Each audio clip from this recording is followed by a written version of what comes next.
কৃষ্ণ কৃষ্ণ রাধে রাধে। মা লক্ষ্মী হলেন ধন দৌলত ঐশ্বর্যের দেবী।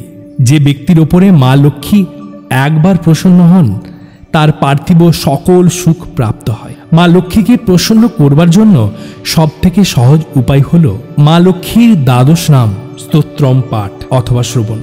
এই স্তোত্রম পাঠে মা লক্ষ্মী ভক্তের গৃহে সুস্থিরভাবে বাস করেন। আমরা বলে থাকি, হে মা লক্ষ্মী, তুমি আমাদের বাড়িতে অচলা হয়ে থেকো। সেই অচলা হয়ে নিবাস করেন এই মন্ত্র শ্রবণ এবং পাঠের মাধ্যমে। অবশ্যই এই মন্ত্র পাঠ একদিন অথবা দুদিন করলে হবে না, প্রত্যেক দিন করতে হবে। কেন কি, অর্থ টাকা ধন সম্পদ মানেই হলো লক্ষ্মী। লক্ষ্মী ছাড়া কোনো কিছুই চলবে না, সব কিছুই অচল। তাই লক্ষ্মী দেবীর আরাধনা আমাদের প্রত্যেক দিন করা কর্তব্য। শুদ্ধ বস্ত্র, শুদ্ধ মনে, শুদ্ধ দেহে মা লক্ষ্মীর পূজা করুন প্রত্যেক বৃহস্পতি এবং শুক্রবার। ঘরে শান্তি বজায় রাখুন। ঝগড়া কলহ ঘরের মধ্যে একদমই করবেন না।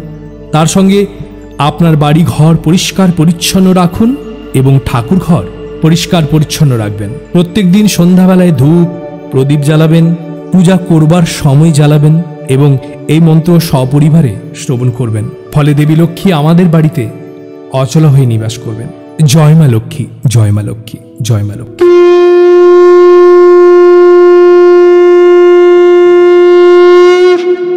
তৈলক্য পূজিতে দেবী কমলে বিষ্ণুবল্লভে, যথাস্তং সুস্থিরা কৃষ্ণে তথা ভবময়ী স্থিরা।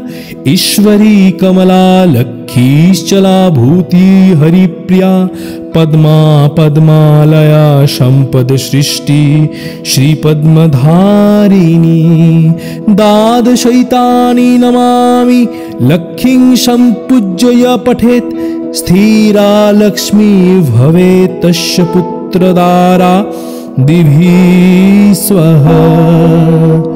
तैलक्य पूजिते देवी कमले विष्णुवल्लभे, यथास्तं सुस्थिरा कृष्णे तथा भवमयी स्थिरा। ईश्वरी कमला लक्ष्मीश्चला भूति हरिप्रिया, पद्मा पद्मालया सम्पद सृष्टि श्रीपद्मधारिणी।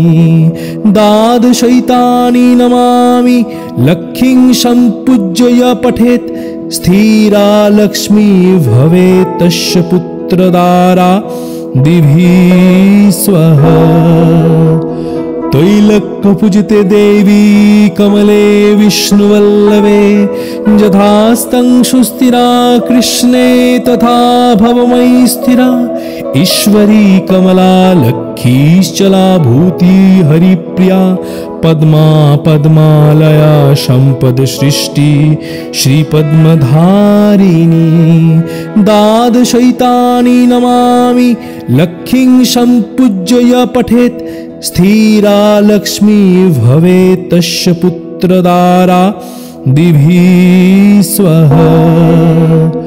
तैलक्य पूजिते देवी कमले विष्णुवल्लभे, यथास्तं सुस्थिरा कृष्णे तथा भवमयी स्थिरा। ईश्वरी कमला लक्ष्मीश्चला भूति हरिप्रिया, पद्मा पद्मालया सम्पद सृष्टि श्रीपद्मधारिणी। द्वादशैतानि नमामि लक्ष्मीं सम्पूज्य पठेत्, स्थिरा लक्ष्मी भवेत् तस्य पुत्रदारा दिभि स्वः। तैलक्य पूजिते देवी कमले विष्णुवल्लभे, यथास्तं सुस्थिरा कृष्णे तथा भवमयी स्थिरा। ईश्वरी कमला लक्ष्मीश्चला भूति हरिप्रिया, पद्मा पद्मालया सम्पद सृष्टि श्रीपद्मधारिणी। द्वादशैतानि नमामि लक्ष्मीं सम्पूज्य पठेत्, स्थिरा लक्ष्मी भवेत् तस्य पुत्रदारा दिभि स्वः। तैलक्यपूजिते देवी कमले विष्णुवल्लभे यथास्तं सुस्थिरा कृष्णे तथा भवमयी स्थिरा ईश्वरी कमला लक्ष्मीश्चला भूति हरिप्रिया पद्मा पद्मालया सम्पद सृष्टि श्रीपद्मधारिणी द्वादशैतानि नमामि लक्ष्मीं सम्पूज्य पठेत् स्थिरा लक्ष्मी भवेत् तस्य पुत्रदारा दिभि स्वः तैलक्यपूजिते देवी कमले विष्णुवल्लभे यथास्तं सुस्थिरा कृष्णे तथा भवमयी स्थिरा ईश्वरी कमला लक्ष्मीश्चला भूति हरिप्रिया पद्मा पद्मालया सम्पद सृष्टि श्रीपद्मधारिणी द्वादशैतानि नमामि लक्ष्मीं सम्पूज्य पठेत् स्थिरा लक्ष्मी भवेत् तस्य पुत्रदारा दिभि स्वः तैलक्यपूजिते देवी कमले विष्णुवल्लभे यथास्तं सुस्थिरा कृष्णे तथा भवमयी स्थिरा ईश्वरी कमला लक्ष्मीश्चला भूति हरिप्रिया पद्मा पद्मालया सम्पद सृष्टि श्रीपद्मधारिणी द्वादशैतानि नमामि लक्ष्मीं सम्पूज्य पठेत् स्थिरा लक्ष्मी भवेत् तस्य पुत्रदारा दिभि स्वः तैलक्यपूजिते देवी कमले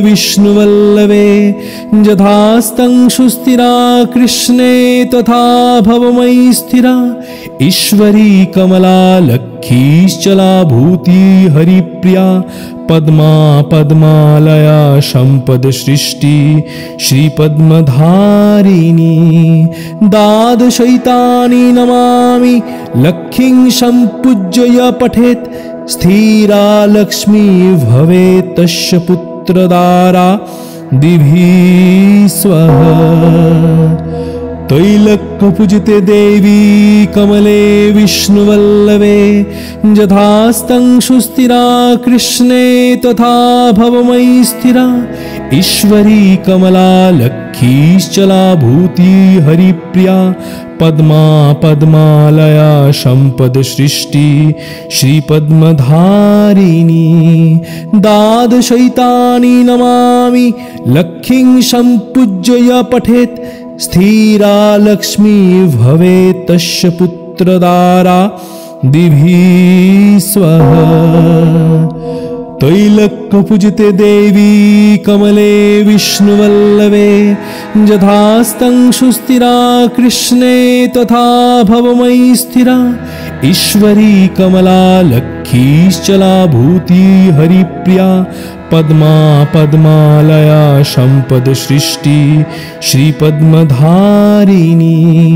द्वादशैतानि नमामि लक्ष्मीं सम्पूज्य पठेत् स्थिरा लक्ष्मी भवेत् तस्य पुत्रदारा दिभि स्वः तैलक्यपूजिते देवी कमले विष्णुवल्लभे यथास्तं सुस्थिरा कृष्णे तथा भवमयी स्थिरा ईश्वरी कमला लक्ष्मीश्चला भूति हरिप्रिया पद्मा पद्मालया सम्पद सृष्टि श्रीपद्मधारिणी द्वादशैतानि नमामि लक्ष्मीं सम्पूज्य पठेत् स्थिरा लक्ष्मी भवेत् तस्य पुत्रदारा दिभि स्वः तैलक्यपूजिते देवी कमले विष्णुवल्लभे यथास्तं सुस्थिरा कृष्णे तथा भवमयी स्थिरा ईश्वरी कमला लक्ष्मीश्चला भूति हरिप्रिया पद्मा पद्मालया सम्पद सृष्टि श्रीपद्मधारिणी द्वादशैतानि नमामि लक्ष्मीं सम्पूज्य पठेत् स्थिरा लक्ष्मी भवेत् तस्य पुत्रदारा दिभिः स्वः। तैलक्यपूजिते देवी कमले विष्णुवल्लभे यथास्तं सुस्थिरा कृष्णे तथा भवमयी स्थिरा। ईश्वरी कमला लक्ष्मीश्चला भूति हरिप्रिया पद्मा पद्मालया सम्पद सृष्टि श्रीपद्मधारिणी। द्वादशैतानि नमामि लक्ष्मीं सम्पूज्य पठेत् स्थिरा लक्ष्मी भवेत् तस्य पुत्रदारा दिभिः स्वः।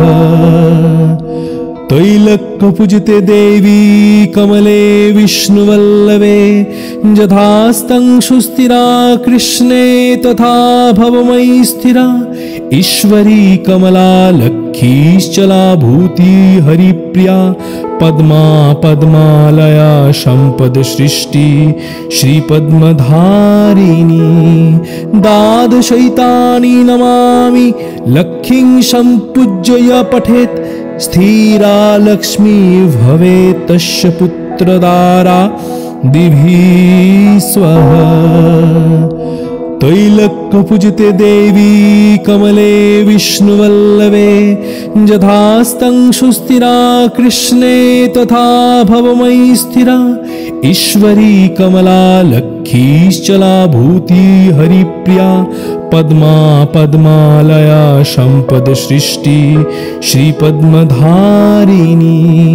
द्वादशैतानि नमामि लक्ष्मीं सम्पूज्य पठेत् स्थिरा लक्ष्मी भवेत् तस्य पुत्रदारा दिभिः स्वः।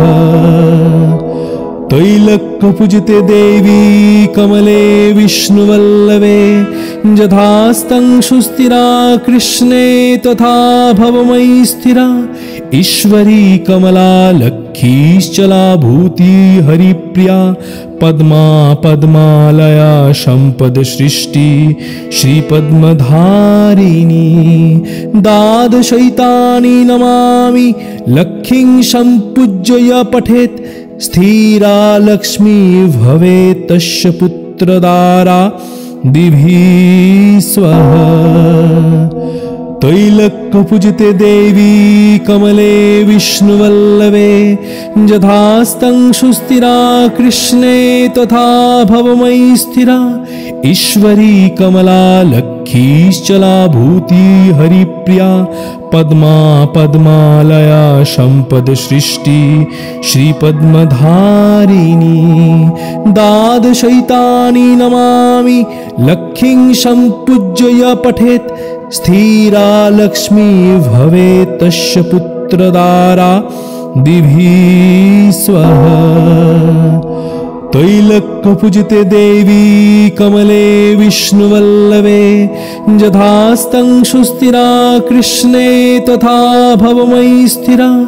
ईश्वरी कमला लक्ष्मीश्चला भूति हरिप्रिया पद्मा पद्मालया सम्पद सृष्टि श्रीपद्मधारिणी। द्वादशैतानि नमामि लक्ष्मीं सम्पूज्य पठेत् स्थिरा लक्ष्मी भवेत् तस्य पुत्रदारा दिभिः स्वः। तैलक्यपूजिते देवी कमले विष्णुवल्लभे यथास्तं सुस्थिरा कृष्णे तथा भवमयी स्थिरा। ईश्वरी कमला लक्ष्मीश्चला भूति हरिप्रिया पद्मा पद्मालया सम्पद सृष्टि श्रीपद्मधारिणी।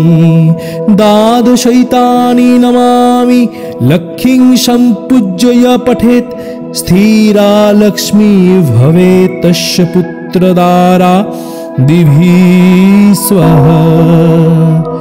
तैलक्यपूजिते देवी कमले विष्णुवल्लभे यथास्तं सुस्थिरा कृष्णे तथा भवमयी स्थिरा।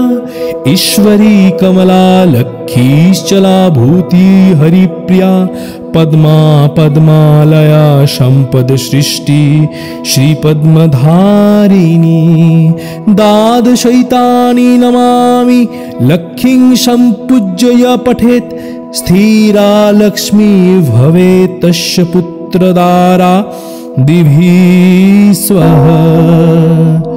त्रैलोक्यपूजिते देवी कमले विष्णुवल्लभे यथास्तं सुस्थिरा कृष्णे तथा भवमयी स्थिरा। ईश्वरी कमला लक्ष्मीश्चला भूति हरिप्रिया पद्मा पद्मालया सम्पद सृष्टि श्रीपद्मधारिणी। द्वादशैतानि नमामि लक्ष्मीं सम्पूज्य पठेत् स्थिरा लक्ष्मी भवेत् तस्य पुत्रदारा दिभिः स्वः। त्रैलोक्यपूजिते देवी कमले विष्णुवल्लभे यथास्तं सुस्थिरा कृष्णे तथा भवमयी स्थिरा। ईश्वरी कमला लक्ष्मीश्चला भूति हरिप्रिया पद्मा पद्मालया सम्पद सृष्टि श्रीपद्मधारिणी। द्वादशैतानि नमामि लक्ष्मीं सम्पूज्य पठेत् स्थिरा लक्ष्मी भवेत् तस्य पुत्रदारा दिभिः स्वः। त्रैलोक्यपूजिते देवी कमले विष्णुवल्लभे यथास्तं सुस्थिरा कृष्णे तथा भवमयी स्थिरा। ईश्वरी कमला लक्ष्मीश्चला भूति हरिप्रिया पद्मा पद्मालया सम्पद सृष्टि श्रीपद्मधारिणी। द्वादशैतानि नमामि लक्ष्मीं सम्पूज्य पठेत् स्थिरा लक्ष्मी भवेत् तस्य पुत्रदारा दिभिः स्वः। त्रैलोक्यपूजिते देवी कमले विष्णुवल्लभे यथास्तं सुस्थिरा कृष्णे तथा भवमयी स्थिरा। ईश्वरी कमला लक्ष्मीश्चला भूति हरिप्रिया पद्मा पद्मालया सम्पद सृष्टि श्रीपद्मधारिणी। द्वादशैतानि नमामि लक्ष्मीं सम्पूज्य पठेत् स्थिरा लक्ष्मी भवेत् तस्य पुत्रदारा दिभिः स्वः। त्रैलोक्यपूजिते देवी कमले विष्णुवल्लभे यथास्तं सुस्थिरा कृष्णे तथा भवमयी स्थिरा। ईश्वरी कमला लक्ष्मीश्चला भूति हरिप्रिया पद्मा पद्मालया सम्पद सृष्टि श्रीपद्मधारिणी। द्वादशैतानि नमामि लक्ष्मीं सम्पूज्य पठेत् स्थिरा लक्ष्मी भवेत् तस्य पुत्रदारा दिभिः स्वः। त्रैलोक्यपूजिते देवी कमले विष्णुवल्लभे यथास्तं सुस्थिरा कृष्णे तथा भवमयी स्थिरा। ईश्वरी कमला लक्ष्मीश्चला भूति हरिप्रिया पद्मा पद्मालया सम्पद सृष्टि श्रीपद्मधारिणी।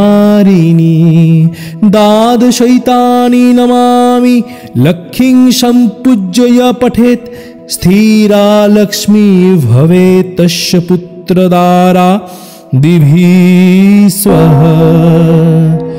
त्रैलोक्यपूजिते देवी कमले विष्णुवल्लभे यथास्तं सुस्थिरा कृष्णे तथा भवमयी स्थिरा।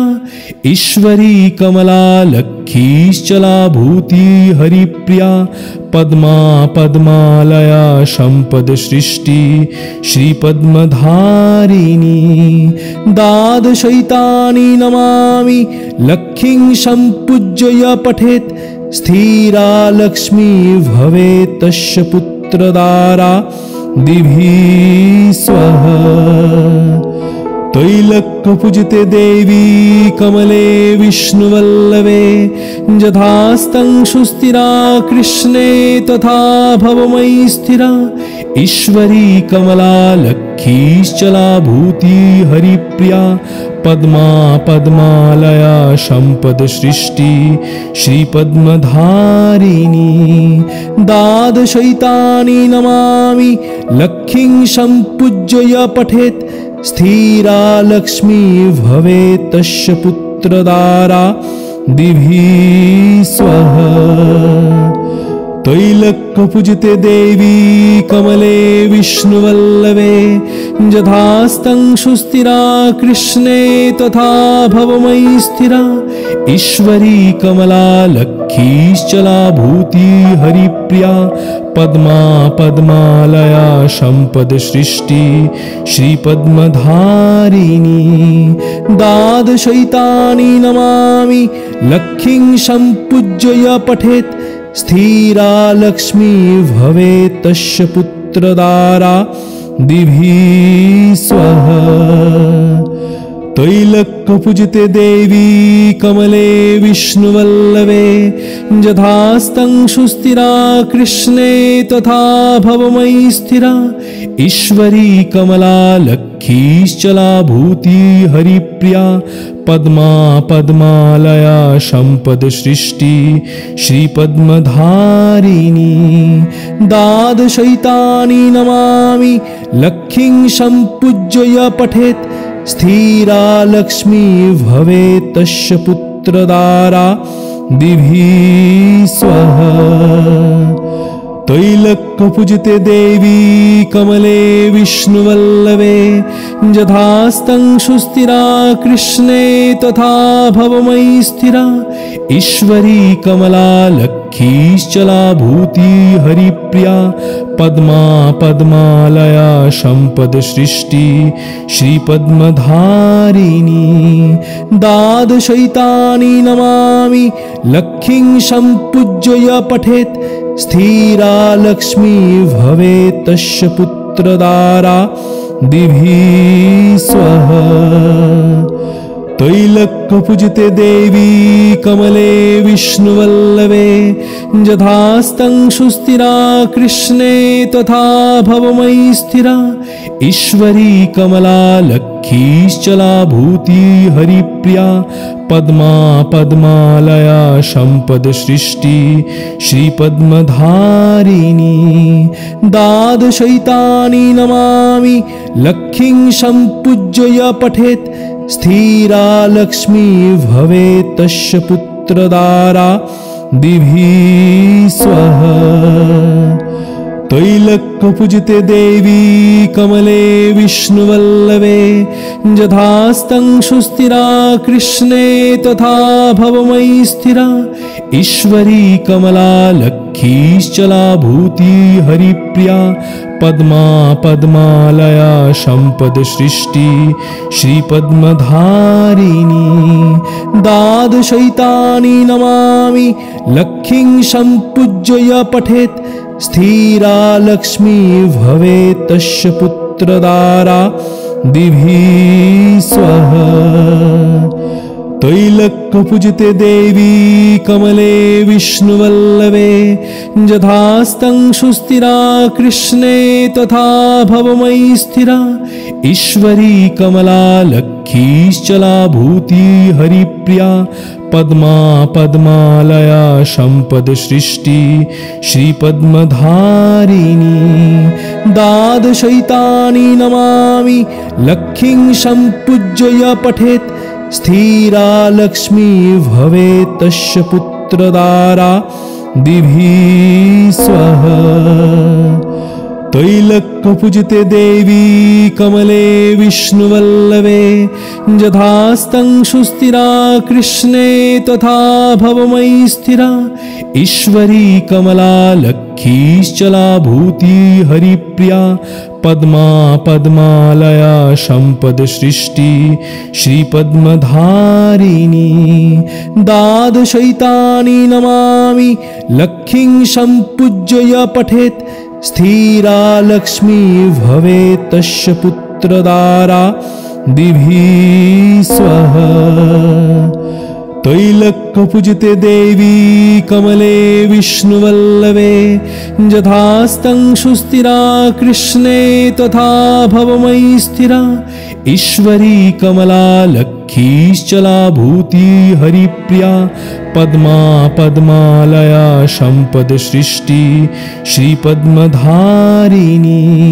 द्वादशैतानि नमामि लक्ष्मीं सम्पूज्य पठेत् स्थिरा लक्ष्मी भवेत् तस्य पुत्रदारा दिभि स्वः तैलक्यपूजिते देवी कमले विष्णुवल्लभे यथास्तं सुस्थिरा कृष्णे तथा भवमयी स्थिरा ईश्वरी कमला लक्ष्मीश्चला भूति हरिप्रिया पद्मा पद्मालया सम्पद सृष्टि श्रीपद्मधारिणी द्वादशैतानि नमामि लक्ष्मीं सम्पूज्य पठेत् स्थिरा लक्ष्मी भवेत् तस्य पुत्रदारा दिभि स्वः तैलक्यपूजिते देवी कमले विष्णुवल्लभे यथास्तं सुस्थिरा कृष्णे तथा भवमयी स्थिरा ईश्वरी कमला लक्ष्मीश्चला भूति हरिप्रिया पद्मा पद्मालया सम्पद सृष्टि श्रीपद्मधारिणी द्वादशैतानि नमामि लक्ष्मीं सम्पूज्य पठेत् स्थिरा लक्ष्मी भवेत् तस्य पुत्रदारा दिभि स्वः तैलक्यपूजिते देवी कमले विष्णुवल्लभे यथास्तं सुस्थिरा कृष्णे तथा भवमयी स्थिरा ईश्वरी कमला लक्ष्मीश्चला भूति हरिप्रिया पद्मा पद्मालया सम्पद सृष्टि श्रीपद्मधारिणी द्वादशैतानि नमामि लक्ष्मीं सम्पूज्य पठेत् स्थिरा लक्ष्मी भवेत् तस्य पुत्रदारा दिभि स्वः तैलक्यपूजिते देवी कमले विष्णुवल्लभे यथास्तं सुस्थिरा कृष्णे तथा भवमयी स्थिरा ईश्वरी कमला लक्ष्मीश्चला भूति हरिप्रिया पद्मा पद्मालया सम्पद सृष्टि श्रीपद्मधारिणी द्वादशैतानि नमामि लक्ष्मीं सम्पूज्य पठेत् स्थिरा लक्ष्मी भवेत् तस्य पुत्रदारा दिभि स्वः तैलक्यपूजिते देवी कमले विष्णुवल्लभे यथास्तं सुस्थिरा कृष्णे तथा भवमयी स्थिरा ईश्वरी कमला लक्ष्मीश्चला भूति हरिप्रिया पद्मा पद्मालया सम्पद सृष्टि श्रीपद्मधारिणी द्वादशैतानि नमामि लक्ष्मीं सम्पूज्य पठेत् स्थिरा लक्ष्मी भवेत् तस्य पुत्रदारा दिभि स्वः तैलक्यपूजिते देवी कमले विष्णुवल्लभे यथास्तं सुस्थिरा कृष्णे तथा भवमयी स्थिरा ईश्वरी कमला लक्ष्मीश्चला भूति हरिप्रिया पद्मा पद्मालया सम्पद सृष्टि श्रीपद्मधारिणी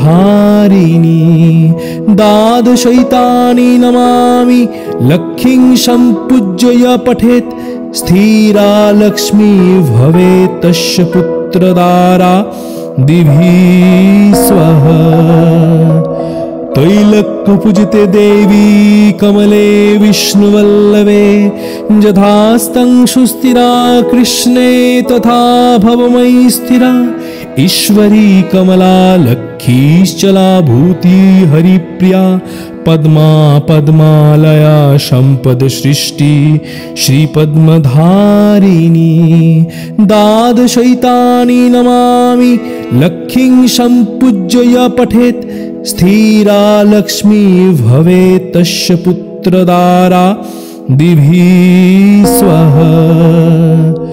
तैलक्यपूजिते देवी कमले विष्णुवल्लभे यथास्तं सुस्थिरा कृष्णे तथा भवमयी स्थिरा।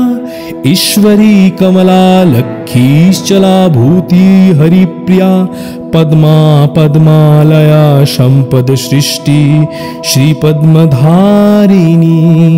द्वादशैतानि नमामि लक्ष्मीं सम्पूज्य य पठेत् स्थिरा लक्ष्मी भवेत् तस्य पुत्रदारा दिभि स्वः। तैलक्यपूजिते देवी कमले विष्णुवल्लभे यथास्तं सुस्थिरा कृष्णे तथा भवमयी स्थिरा। ईश्वरी कमला लक्ष्मीश्चला भूति हरिप्रिया पद्मा पद्मालया सम्पद सृष्टि श्रीपद्मधारिणी। द्वादशैतानि नमामि लक्ष्मीं सम्पूज्य य पठेत् स्थिरा लक्ष्मी भवेत् तस्य पुत्रदारा दिभि स्वः। तैलक्यपूजिते देवी कमले विष्णुवल्लभे यथास्तं सुस्थिरा कृष्णे तथा भवमयी स्थिरा। ईश्वरी कमला लक्ष्मीश्चला भूति हरिप्रिया पद्मा पद्मालया सम्पद सृष्टि श्रीपद्मधारिणी। द्वादशैतानि नमामि लक्ष्मीं सम्पूज्य य पठेत् स्थिरा लक्ष्मी भवेत् तस्य पुत्रदारा दिभि स्वः।